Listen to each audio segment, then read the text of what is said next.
Let's get into the news, and we're going to start off with ratings with Wei Ting as we talk about That's great. I don't know. That just came to me. Oh, that's really cool. We need to brand these segments way. So, not a good night. It was SmackDown doing 2,142,000 viewers. Not a terrible number for SmackDown, but dropping to a 0.52 in the demo. So they were down 5 and 16%, respectively.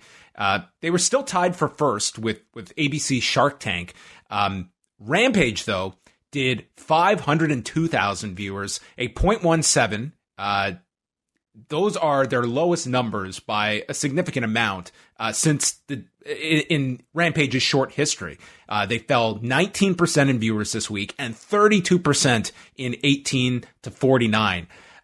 This was an exceptionally tough night when it came to sports. We have seen the impact that the Major League Baseball playoffs have had so far, and it was kind of a double whammy because you had the Boston and Tampa game that went up against both SmackDown and Rampage. And then the San Francisco LA Dodgers game started at 9:30. So you had that going against the last half hour of SmackDown and all of Rampage.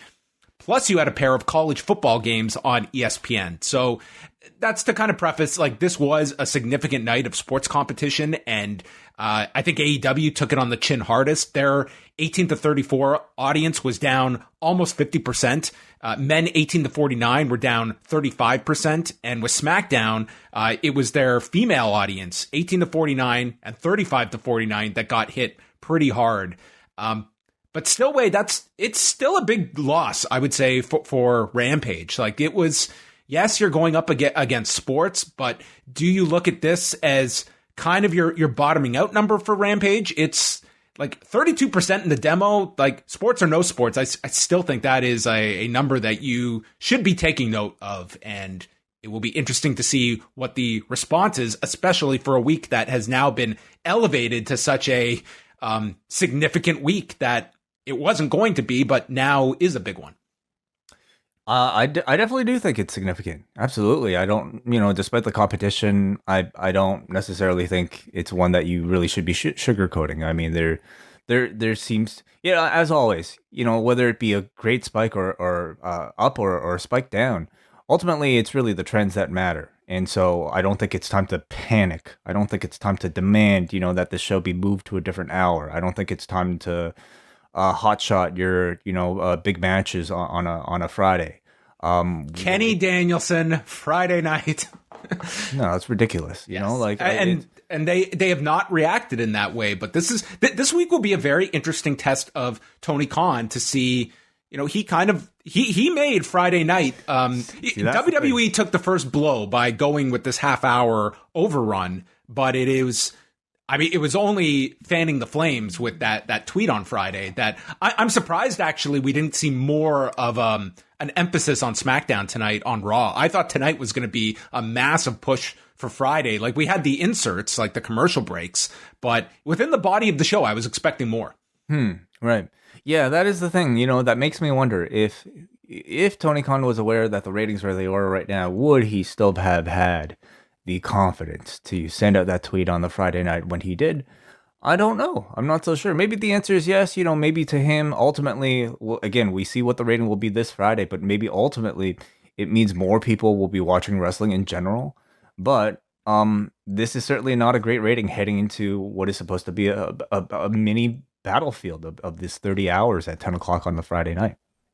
Yeah, I think long term, I think the bigger picture here is that 2 years in, it's AEW and WWE and their main show are in the same breath, and they are being compared. And I do look at that as a big win for AEW, just in terms of their prestige outside of wrestling, that people are understanding what AEW is.